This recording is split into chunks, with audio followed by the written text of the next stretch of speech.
Good evening. I'm going to call over the April 21st meeting of the Rappahannock County Planning Commission.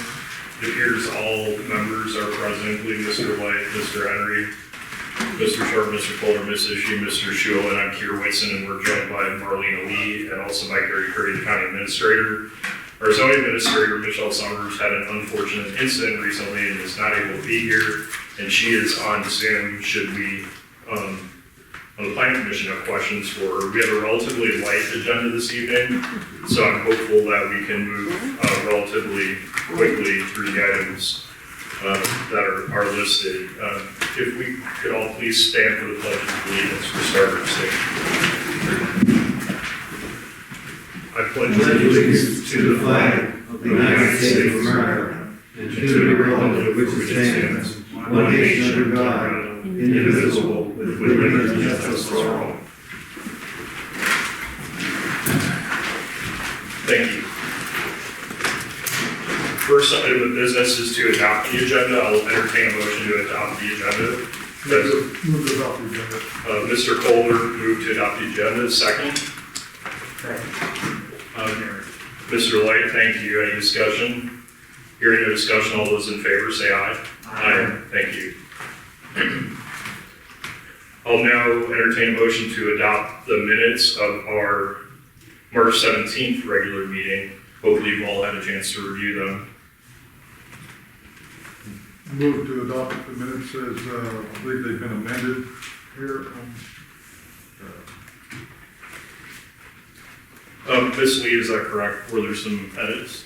Nobody sent them to me yet. Okay. It's just the file name stated corrections. Maybe it's just the file name. So they were as written, right? Yeah, Okay. unless Michelle got some from somebody in the. No, I didn't receive any.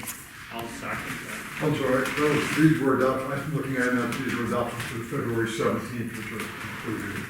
Okay. It should be the March 7th. So I'll move to adopt the minutes. All right, thank you, Mr. Kohler, and I'll second. thank you very much, Mr. Sharp, seconded. Any discussion? All those in favor say aye. Aye. Thank you very much.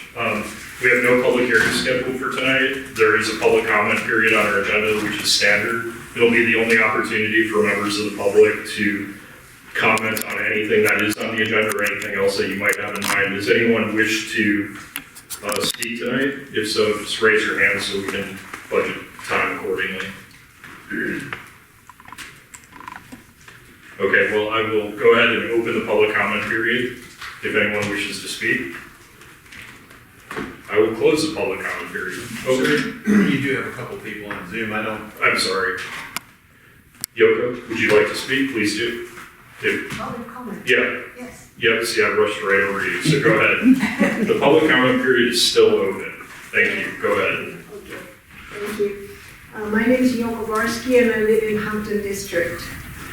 Over the past 6 years of living in this beautiful Rappahannock County and attending various county meetings such as this, my husband and I have seen more special use permit applications for bed and breakfasts and tourist homes. With very few exceptions, almost all of the applications were approved. It's eye-opening to find out how many of these smaller housing units exist in this county. At the same time, the cry for a need of affordable housing is becoming louder. Recently, the Rappahannock News featured a series of articles in various local housing issues and the sponsored Zoom. We see applications for rezoning to reduce our lot sizes and building houses on undeveloped lots. The affordable housing, again, quote, affordable housing seems to have become magic words for development. I am not particularly opposed to the special use permit applications on the agenda today. It seems to me that there is some correlations between the number of tourist homes and that of affordable housing. These houses are typically smaller, modest homes. The more such houses become tourist homes, the less the total number of rentable, affordable housing. Quite often, they are second homes of out-of-the-county owners. The short-term rentals are more popular because they bring in more money than long-term leases. As a resident, I feel the need to know how many of such short-term rental units are in the county, where they are located, and how much revenue they bring into the county. If we put them on the map, then we need to analyze what impact they have on the residents' lives. The Rappahannock old-timers tell us that here, everybody knows everybody else, or at least knows someone who knows everybody else. Neighbors know their neighbors. With the short-term rentals, chances are very good that you end up with a new neighbor or a stranger every weekend. This is not country living. This is not what Rappahannock is about. As you work on the review and the amendments to the zoning ordinance, please consider new rules to regulate the short-term rentals. They may be the percentage of the total available housing of certain values, or time frame, or something else. They may be limited to the resident owners.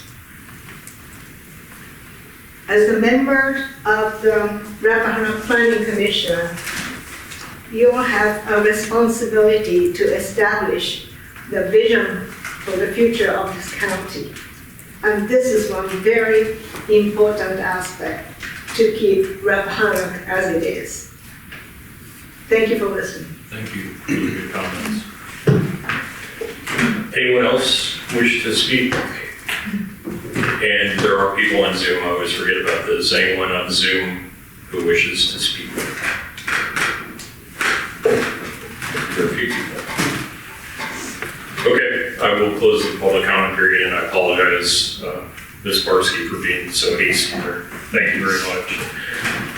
And I will say that, just for the record, your comments are very meaningful, and I think I've always held that the revision to 170-66K of our zoning regulations, which sets a minimum acreage for tourist homes at 10 and 20 for zone ag and conservation properties respectively, goes a long way, I think, in keeping in inventory the smaller acreage properties, those very rare 2, 3, 4, 5 acre properties, which hopefully goes to keeping affordable properties out there for people to live in permanently, either as rentals or if they're owned. So I feel very strongly that we have to keep that provision of the zoning ordinance solid, but your other remarks are well taken and we appreciate it. Thank you.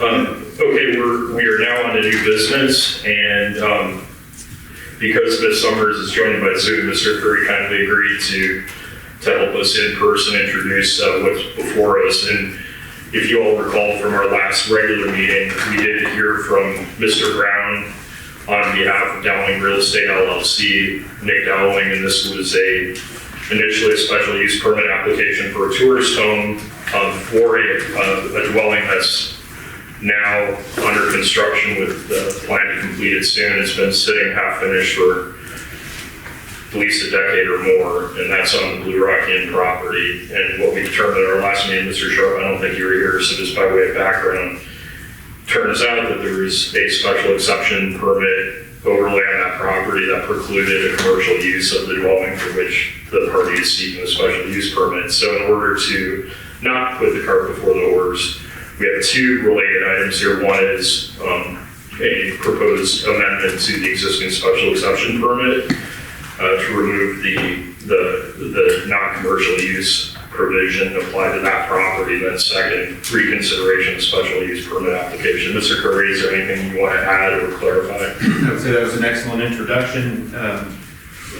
by matter of course, when you have situations when you want to amend the conditions of a previously issued special exception or special use permit, the process essentially is to repeal that permit and issue a new permit in its place. And so before you, you see special exception application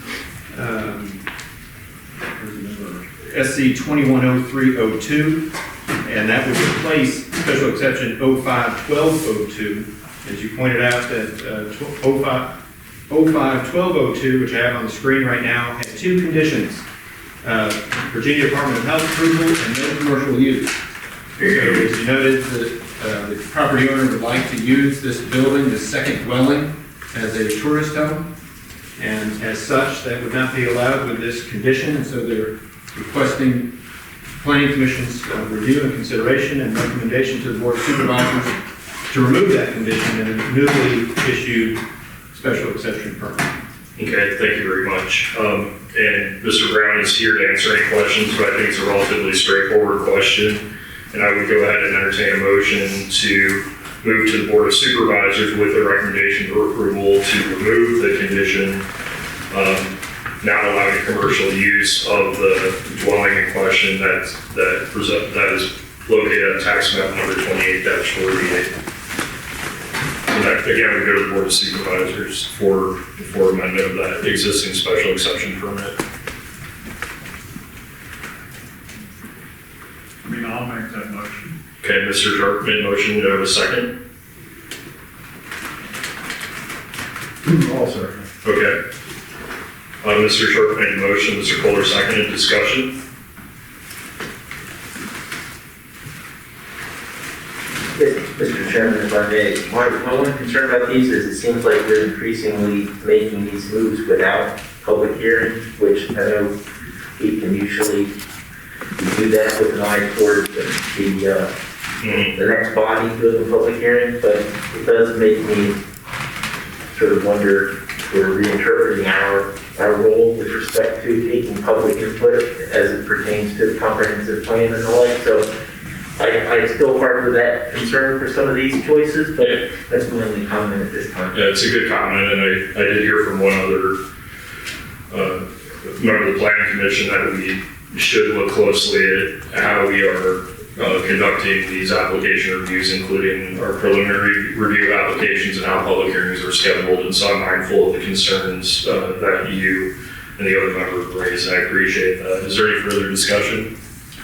I would agree with that. It's not only confusing maybe to the commissioners, but also to the public as to exactly what our standard of review when these applications come to us. And I know Ms. Varsky's concerns and frankly share them a little bit, that there's a lot of movement toward tourist homes in the county right now, which I think that may be a good thing, and that we need to allow our landowners to have a means of supporting their properties and bringing an income on the properties. But it's not that they're without any issues at all. And I think we, as a planning commission, should clarify what our role is in reviewing these. We seem to have adopted a practice of simply moving these on whether they have, frankly, issues or not. And so that I think that leaves some question as to what our role is in this review process. So I also would like that, some attention paid to that, and some public input, frankly, on this issue of tourist homes and where we're going with tourist homes and what the benefits and what the detriments are. I think they're both. So thank you, Ms. Varsky, for her comments on that. I would also say on this particular application, as I understand it, as we pointed out, we had the original special exception that said there would be no commercial use of this property. That the special exception, the original special exception, was granted for the construction of the house as a residence for the owner, and specifically that it would not be used as a commercial adjunct to the Blue Rock Inn. And my understanding, at least for the history of that, was based on the concerns concerns of 170-65 of our ordinance 65K, and that places limitations on the number of units that can be associated with a country inn. And so under E, additional standards for country inns, it says, in no case shall the density of development as measured by two-person occupancy units exceed 8 units per 25 gross acres, and shall not exceed a maximum of 20 units of accommodation. So for a country inn, you have to have no more than 8 units per 25 acres and no more than 20 units total. So I don't know the status of the Blue Rock Inn's permit right now, or where that is. I know it's changed hands a number of times, but I would just note that I think that was a concern at the time. If I understand the applicant's attorney was here, maybe he can shed some light on that. But that the basically the occupancy limits of the country inn not be gotten around by means of having a B&B and a tourist home that would utilize the operations of Blue Rock Inn, but without having the units and the tourist home count against their occupancy limits. So I don't know what the status is, frankly, of the permit for the country inn, and I'm not saying that I would oppose this, but I know that that's an issue here. So I don't know if the applicant's attorney, if it's appropriate to have him speak to some of these Sure, issues. let's maybe hear from, anyone else have any comments? Thank you. Anyone else? The only thing I will add is that dwelling has been sitting half finished for maybe 15 years, covered in tieback, and it's an eyesore, and unfortunately, long before any of us were serving local government, a lot of funny things happen in that kind of area of the county, and it's not the, pardon me?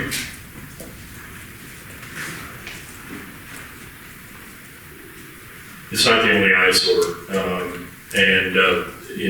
it's I think a reasonable use for that property. I drove up there a week or so ago. There's a driveway up to it. It's relatively isolated. It can't be viewed from the road, and currently the county's getting very little property tax revenue out of it, or any lodging tax revenue out of it. It seems from a practical perspective, we're headed in the right direction on property that's already changed hands, as you pointed out several times, and it's been a center of commercial activity at times, and then it's stopped, and it's turned back into an eyesore. And so I think it's, just from a practical and economic perspective, it makes sense, but I'm very sensitive to the growing number of tourist homes, and we do need to be careful. And again, I appreciate Ms. Barsky's remarks tonight. Mr. Brown, are you in a position to address the question about country inn on the one hand and then the contemplated tourist home? Yes, sir, Mr. Chairman, thank you. The property currently has a special use permit that permits 10 rooms for accommodations in the Blue Rock Inn property itself. And it bears mentioning that this property is 75 acres. So obviously right now, it's entitled to the maximum amount of occupancy. This isn't an attempt to subvert or get around the maximum in the country inn. That's a separate application that we're going to be filing, I hope, within the next few days. The tourist home is a separate consideration. It's also not a question of that we've got a situation where this property exceeds the maximum density permitted for residential dwellings. There's, other than the Blue Rock Inn structure, there's a caretaker house that's behind that structure. That's the only house on this 75-acre property that's presently under construction. I feel that it well fits within the current limitations, and then as this commission and then the Board of Supervisors addresses the new Blue Rock Inn special exception permit that we're going to be filing for the main property, there'll be another opportunity. If there's a concern that there are limitations that we need to be sure to stay within, there'll be another opportunity to deal with that there. At this point, by the way, also, I assume everybody knows the inn is not in operation. So, you know, until we can get that new permit, we get through that process, that structure is going to be empty, essentially. Okay. I hope that's responsive to the question. Yeah, that's very helpful, thank you. I mean, as a standalone application, you know, without any other concerns, I would agree with Mr. Whitson that, you know, it'd be nice to have this property utilized and put it into operation. But one other question is the septic issues. I know the letter from the health department that there were a number of issues were going to have to be resolved. Were those, what is the status on those?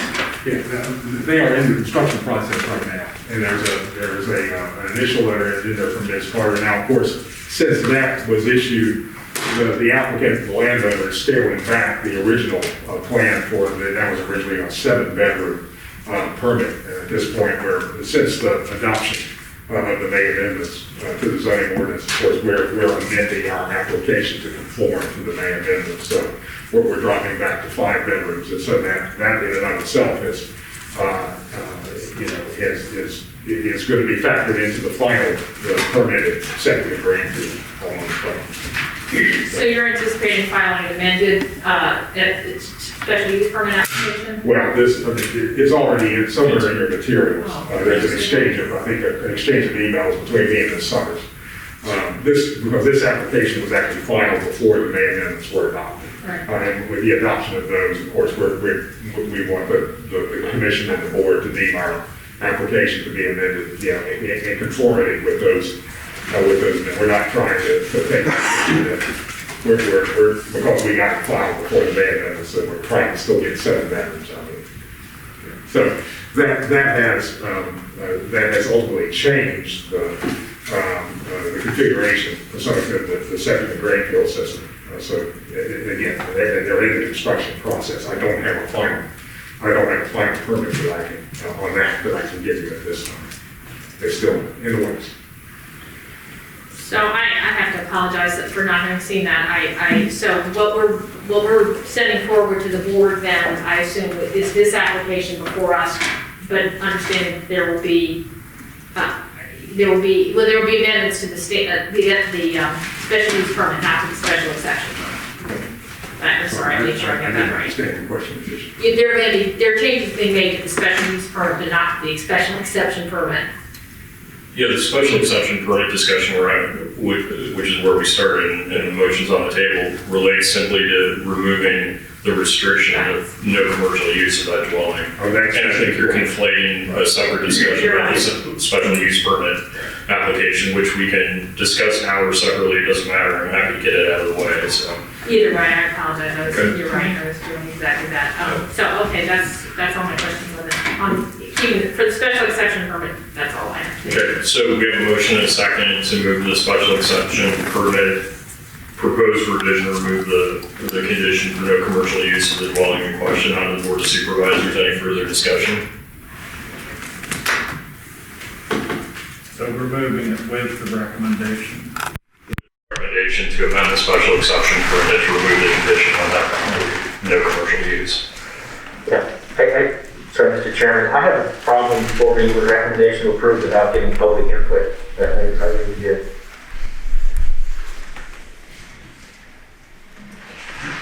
Well, from the Code of Virginia standpoint, Code of Virginia requires the Board of Supervisors to hold, as well as the local ordinance, requires the Board of Supervisors to hold a public hearing on this.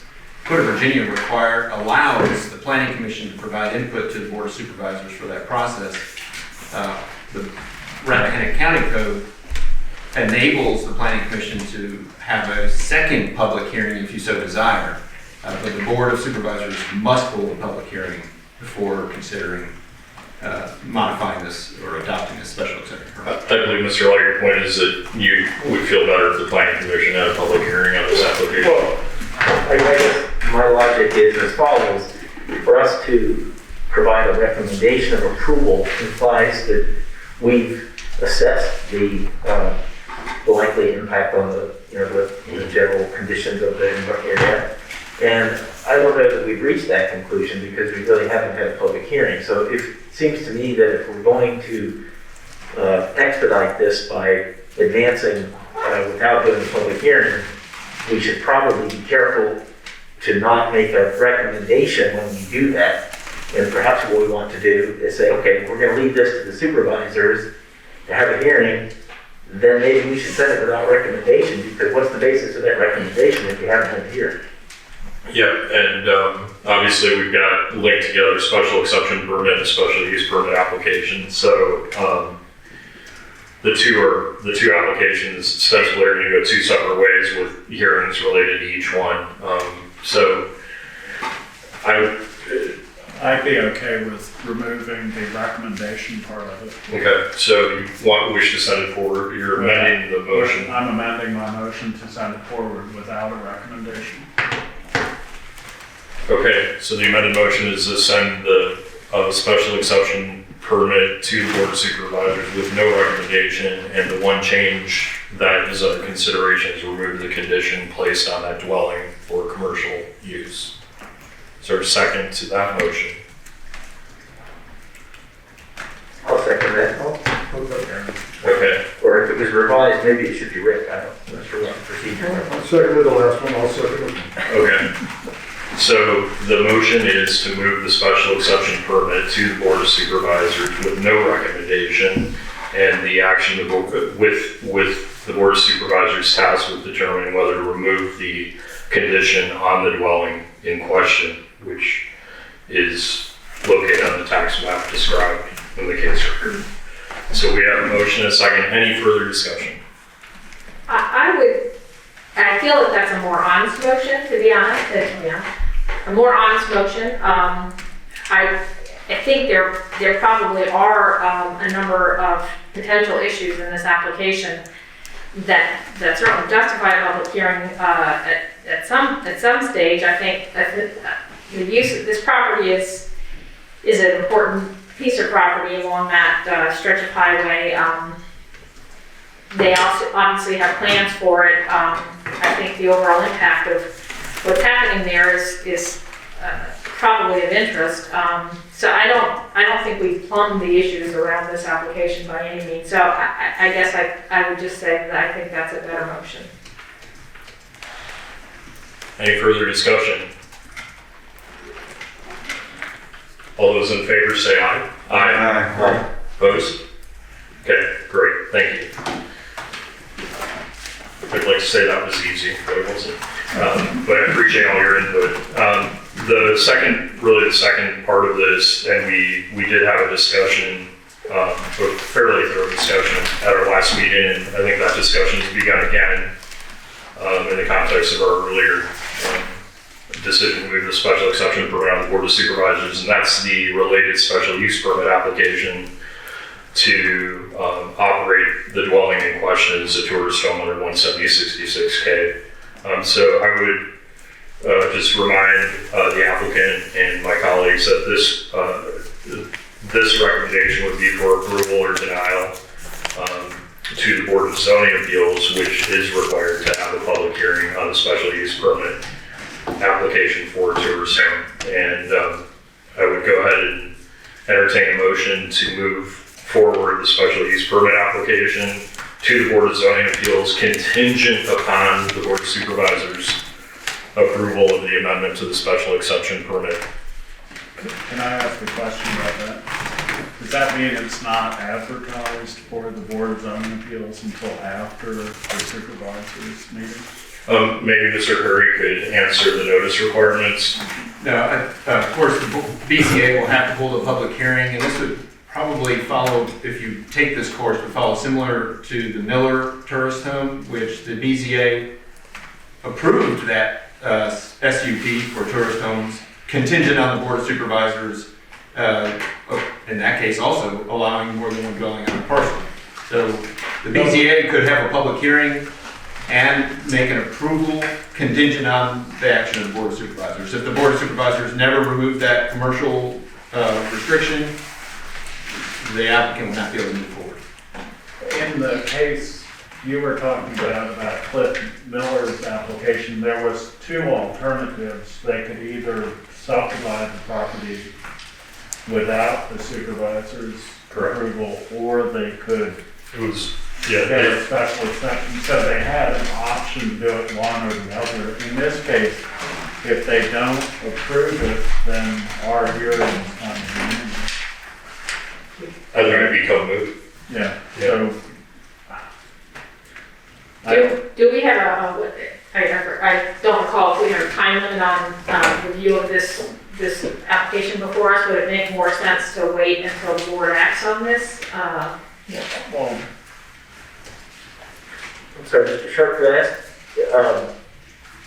why do they not have a potential subdivision option here if they needed to? yeah, but, I mean, they're not applying to do Well, that. neither was Cliff.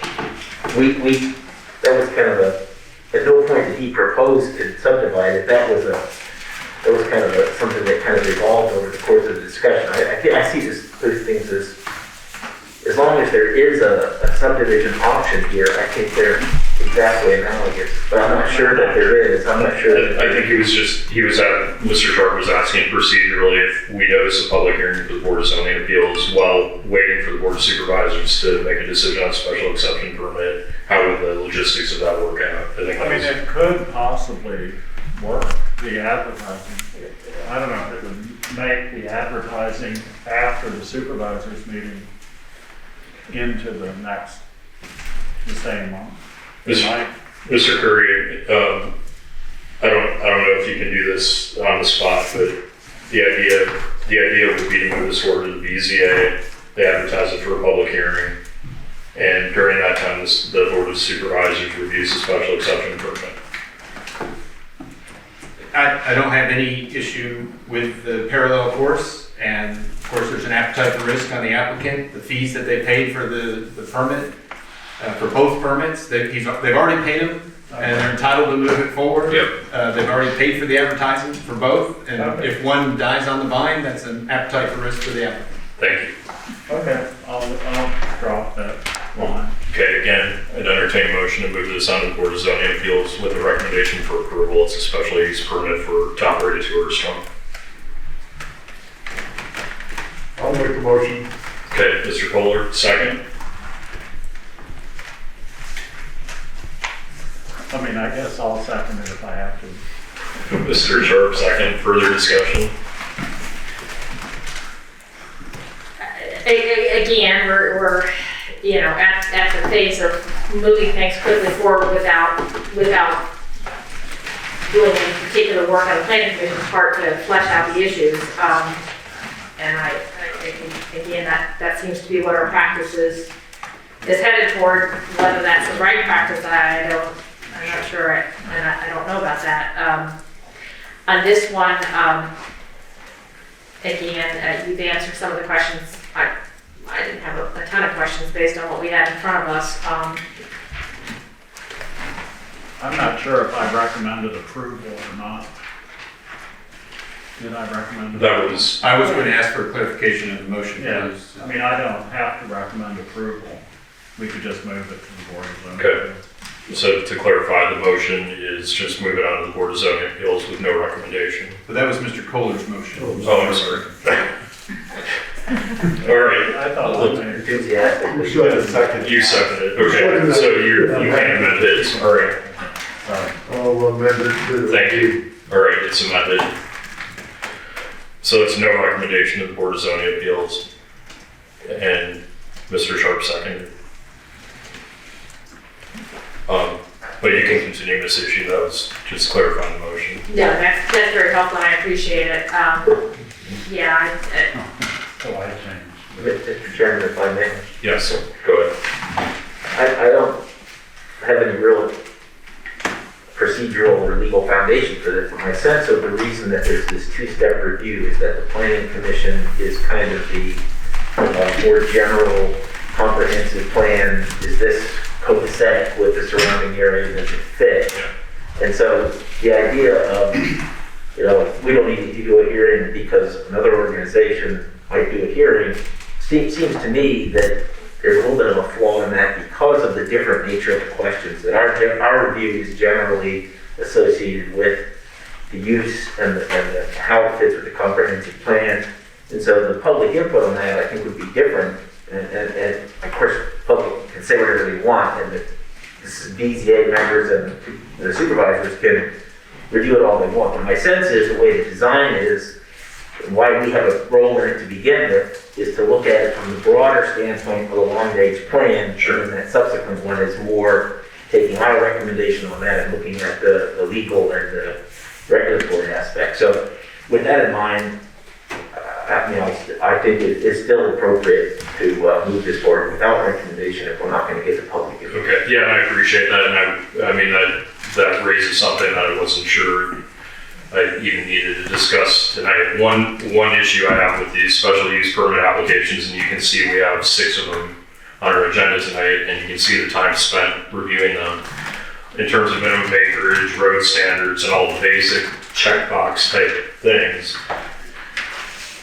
It seems that there might be a better way to handle special use permit applications for tourist homes specifically, because there's been a tremendous proliferation of them. And I certainly am one who feels great caution, and Ms. Barsky knows that when it comes to tourist homes. So I'm not trying to be cavalier or reckless in any way, but when I look at it, our agenda, and I look at all the work the Planning Commission needs to do to be in a position where we're scheduling public hearing after public hearing on tourist home applications where the tourist home is on a large parcel and there are no real issues with the application, whether it be road standards or septic systems, etc.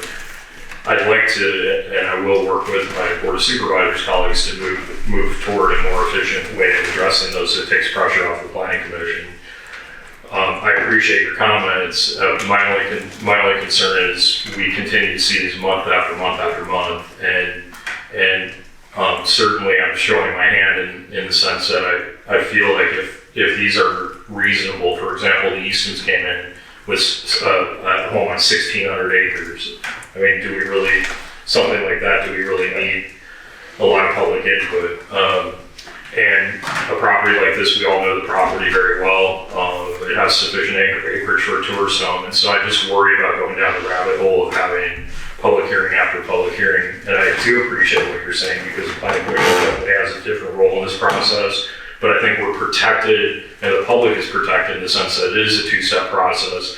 I think the Planning Commission would be right to have public hearings on matters of great import, and I wouldn't put most tourist home special use permit applications into that category. But I appreciate your input and also miss issues. If I may, I get that and I agree with it, frankly, but I think Ms. Bursky's comments tonight, I think, point out part of the issue here is, it's also probably incumbent on us to start looking at these things in aggregate a little bit more than we have historically, and where are we in that balance between tourism and availability of rental properties and some of those kind of macro things. So I agree with you, that's not really an issue for each incremental application, but I think it is a matter of if we don't do a hearing on any of them, then we don't have to. I totally agree, and I think that goes more to sort of policy review and potentially informing zoning amendment changes and that sort of higher level consideration. I think that's a very useful role for the volunteers who you all are on the Planning Commission. And my point is, let's find a way to do more of that. And your point is well taken. And any further discussion? I don't want to beat a dead horse here, but I just will say that it's one thing to say, and if this is where we're going, I could, I may be able to support it as well, but it's one thing to say that we shouldn't have a hearing at the Planning Commission level because the Planning Commission's input is not really necessary. It's another thing to say that these applications that have come before us are not controversial, therefore they can be put forward. We don't know whether they're controversial or not. We haven't had a public hearing, so we haven't.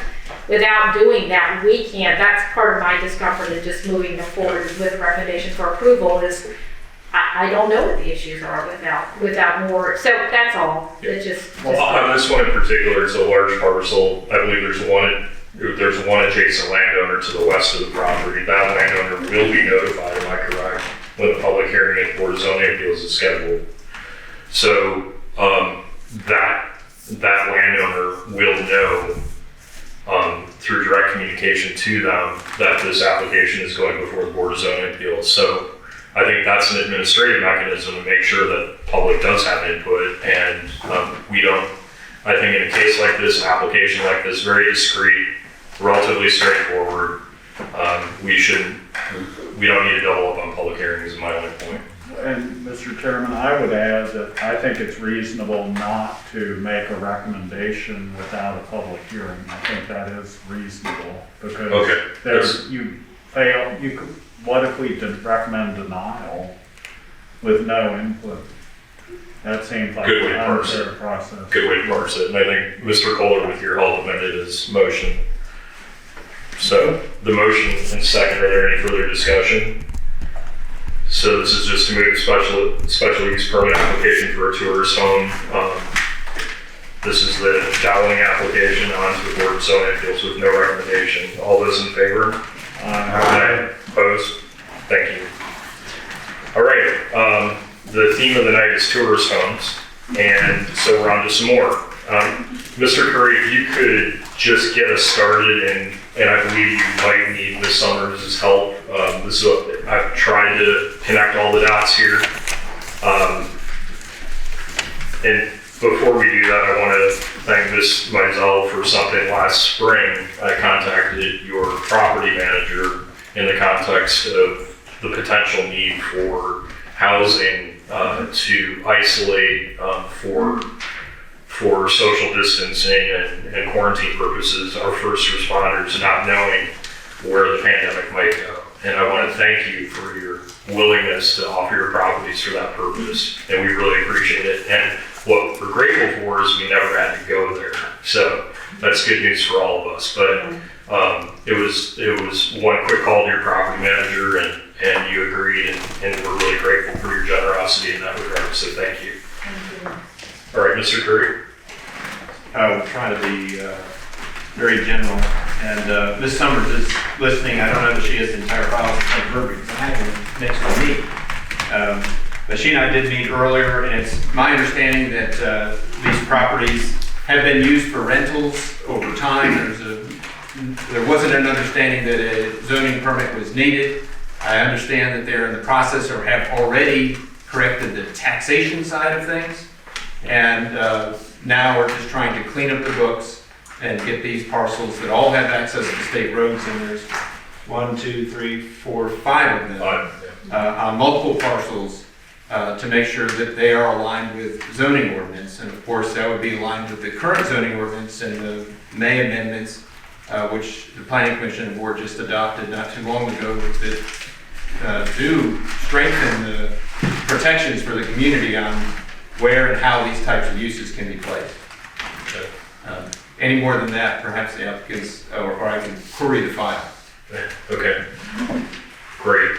And so my understanding is all of these parcels are zoned agricultural, and I believe there's, of the five tourist home dwellings, there are 2 that are located on one parcel, is that correct? And then the other 3 are each located on their own parcel, is that correct? And how large is the parcel that has the 2 dwellings on it? I had this written down earlier. Is that 48 acres? No, I believe it's 19. Yeah, 46.8. Okay. Yeah. Okay. And just from a tax remittance standpoint, so you have been working with the Commissioner of Revenue to cover the lodging taxes due on all those properties? Yeah. Okay. And how long have you been operating these 5 as weekend rentals or tourist homes? The original file, it's been 2011, or 12. we got 4 houses approved. And the other ones that are here on this list were sort of fallbacks when we had ample bookings or also festival music related. We used these houses I see. as a backup. But we were just working essentially with the 4 houses that had been approved since 2011. Okay. I apologize for jumping from my colleagues. You all have any questions for Ms. Mizell, regarding the 5 SCP permit applications. And again, it's just to keep in mind, this is really administrative cleanup. So each one has its own address. As mentioned, 2 are on one parcel, and the other 3 are each on their own parcel. And they all meet the minimum acreage requirements for zone agricultural properties under 170-66K. Mr. Chairman, my only other remark, I just wanted to clarify what I believe Ms. Purcell just confirmed, that there are in the surrounding area 4 other existing tourist homes that have been approved. So I think I think this is a wonderful use. I think it's great to see this festival try to, reemerge again. I was thrilled to see the activities there over the past week. But this, when I see this level of tourist home, I think it does begin to raise the questions about what's the cumulative effect of these. But with that still lurking in the background, I fully support the continued use of these properties. I think they're very well isolated. It's a very unusual circumstance that we have so many of these spread over such a big area and so many parcels. So I think it is yet another new paradigm in the world of collectives of tourist homes. I will grant that, but with that slight concern, I certainly support these applications.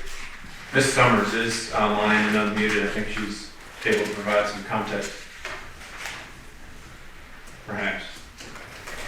Mr. Chairman, can everyone hear me? Yes. I will know that they have other special use permits for tourist homes. I've had no issues with those, and I'm just looking to expanding. They have met all the supplemental regulations of the new code, and they have worked through the health department issues and have resolved all of that.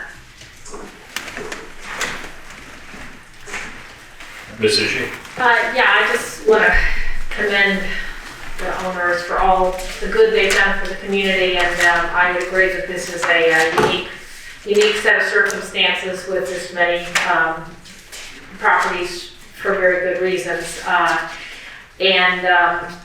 just wanted to clarify, so the parcel that has the 2, that's the 48 acre one, not the 19 acre one? No. Okay. No. Yeah, it is 19.8. Okay, so it is the 2 on the 19 and the 48 is just 1. It's my understanding from conversations with Ms. Summers earlier today that those structures are older and pre-zoning. Yeah. So they're existing non-conforming. Right, they were that way when we acquired it 35 or more years ago. Okay. Yeah. But I didn't quite understand that. Is the 2 parcels are on 48 acres, or the 2 parcels are on 19? The 2 dwellings are on 19 point something. They're already there. Right. So does that meet our new 10 acre minimum? I don't believe there's anything that states the number of individuals. It's not a density, it's a minimum parcel size. Yep. I think the short answer is yes. Yeah. I mean, if they were asking to build those, Yep. one of those second parcels today, we would have another matter before us. But as it stands, we're approving a use that requires 10 acres, and each of those uses is on a parcel of 19 acres. Okay. Yeah, Okay, good helps question. clarify. Thank you very Good much. question, good clarification. Thank you. Yeah, that is very helpful. The only other comment I would have, it sounds like, Michelle, you're saying that they cleared up any issues with the health department. Just glancing through each one of these, I see that for the septic system, it appears that all but maybe one, you're requesting a number of people, not necessarily a number of bedrooms, but the health department is estimating a number of bedrooms that exceeds the, at least the approved capacity for the septic systems. And you've had a private engineer, professional engineer, do a reanalysis of those septic systems. And in most cases, he seems to feel that the requested amount of sewage per day would meet the requested amount of people, but not in every case. as far as I can tell. So have those issues all been worked out with the health department? What is the conclusion that the health department agrees with the private engineer, the professional engineer, that there is capacity? Yes. And Ms. Summers, could you just confirm that, please? Yeah, the health department won't confirm, won't approve, say they recommend, or not. They strictly give us our records or the engineer's professional opinion, and then we would limit the special permit to what the engineer has recommended as far as number of bedrooms or number of occupants. And I'll note that too, with an engineer looking at this, it's not a typical single-family home where you have full-time residents every day. Right. They're looking at it on a, different level of the use and, timeline. But we would go by the recommendation and put a condition on the permit for the number of bedrooms or occupants allowed. So that would be my only recommendation, is that when we move this forward, if we are, that the number of bedrooms and people be conform to what's, not just the recommendations in the PE report, the overall, but sometimes he recommends 3 bedrooms when he's really talking about 4 people, for example. So just that those be looked at closely and make sure they correspond. I have one other thought. If the acreage is an issue, it could be on 2 on 19 acres, but It's not an issue. Hold on, is this not able to be waived? Isn't that one of the? No, it would, it may be an issue, trying to think, it may be an issue if they're constructing proper, buildings today, meeting the current zoning ordinance. Because the structures are pre-zoning ordinance, they are existing So non-conforming. you could have as many tourist homes on a 10-acre parcel as you want. If they existed. And we have some parcels in this county that are extremely small with multiple structures right now, but they were put in place in the 70s. And I don't necessarily agree with that, but I'm just wondering, isn't there a provision where we can waive the acreage requirement? I thought if it was on a state road. There is a provision, but the point is, since they're not, but we're saying the interpretation that I think we're mostly adopting here, that there's nothing implied in our ordinance about the number of tourist homes on a single parcel, which is clearly not addressed in the ordinance, that there's no reason to use that waiver because there's no, we're not stuck on it. Right. But I'm reading the provision here. It says in A and C zones, the minimum acreage requirement for tourist homes and bed and breakfast shall be 10 and 20, provided, however, that the BZA can waive the minimum acreage requirement only if the property has frontage on a paved road that is part of the state primary or secondary system. I guess I would read that as Alex is reading it, that it is a minimum requirement that they can waive it if it's on a state road. I don't see the provision about new construction, but maybe there's some other element in the code that I'm not connecting into this. No, the reference to new construction is the right to build a second dwelling unit on a single parcel. That can only be done under current zoning with a special exception. I don't think you'd be allowed to do that. You probably would be, but you certainly wouldn't be without a special exception. The point is, in this case, because these are grandfathered non-conforming properties where that was already done, that horse has left the barn, and you're now looking at a relatively unusual circumstance where 2 such properties would be both used as tourist homes. That I can recall, there's, I don't recall ever a situation like this before, but it's a pretty unusual circumstance that you have a grandfathered situation where there are 2 existing properties that predate the zoning, or 2 existing dwelling units. There are other portions of the ordinance that deal in terms of density. And one is the subject that was just before you on the country inn. You can have so many rooms based on the number of acres you have. And And this section is not worded that way. It just says that the minimum parcel size for tourist homes and bed and breakfast is 10 and 20. Okay, okay, well, I'm fine. Okay, any other questions for Ms. Summers, Mr. Curry, or the applicants? I'll go ahead and entertain a motion, and just a reminder, there are 5 separate special use permit applications, and this is all the process is that we're moving on to the Board of Zoning Appeals, so you get to have more fun with this whole thing. But there are 5, so if someone steps up and makes a motion regarding the 5 special use permits, I would ask that you go ahead and reference all 5, which are 20-10, 03, 04, 05, 06, and 07. Okay, I'll take a stab at that. Okay. I move that we move the following special use permit applications for tourist homes onto the Board of Zoning Appeals without recommendation. And it's 2010-3, 2010-4, 2010-5, 2010-6, and 2010-7. Is there a second? I'll second that motion. Mr. Lake seconded, and the motion is from Mr. Sharp. Any further discussion? I would just wonder if Mr. Sharp might be willing to add to his motion, simply the recommendation that look with the special closeness of the septic system requirements. That they look with special closeness of the septic system requirements. I mean, I was thinking that anyway. Well, you're who it's going to. So, yes, I'll add that. Where are you at? That they're they're paying special attention to the septic requirements. We're supposed to pump that every 2 years.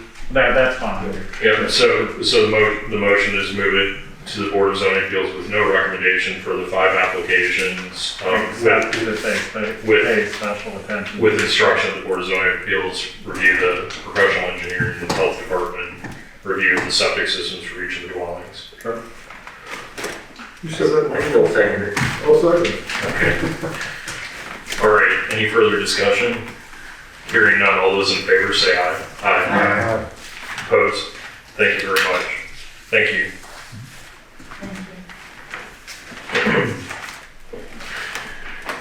Okay, I may come back to all of you with a proposed work session to get back to some of the other zoning amendment items that are in the work plan that the last planning commission for last year has put forward.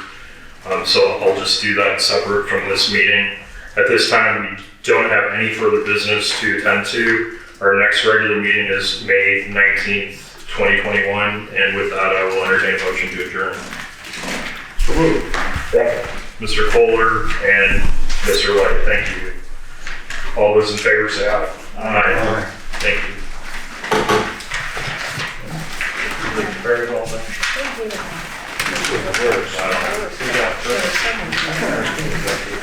That's probably.